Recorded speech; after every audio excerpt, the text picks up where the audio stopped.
koy subhanahu wa ta'ala amanilta ka hay kurse kadda irma gana yadi mono irnya ko fosina islamai ay gay bon da ara kul marganta wasiya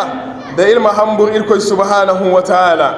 ilma hambur irkoy subhanahu wa ta'ala nan kul kan no il du irbo sawa'an borayrano wal munan kan bor kursino irnya ko fosina illa saboga kadda ir tabbat bor kul kan ga hambur irkoy subhanahu wa ta'ala irkoy ga talayya fase yadi mono irkoy ga kai banaw da koy banaw kan ga hansa ga beri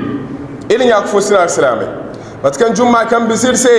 irsalan tauhido wa bangandi kan koy kunno sino kan haguyi magana kadda irkoy subhanahu wa ta'ala bangandi kan agtilas arsilamu kurga agtilas adamai zukurga amir koy subhanahu wa ta'ala ganin hinne amsil koy morgunda hay kulu yadi mono bangandi kan zunubo kan berin da zunubai kulu kayir koy subhanahu wa ta'ala siyad danda kayir koy subhanahu wa ta'ala asiyafa borkul kan bu abonse irnya ko fosina ingano to shirk matkil bangandi goy hanna kan bis goy hanna kulu ingano to ifo ingano to bormir koy folla kan din daga ne irnya ko fosina ingano to tauhido yadi mono irnya ko fosina atabat hadisa irkoy diya annabi muhammad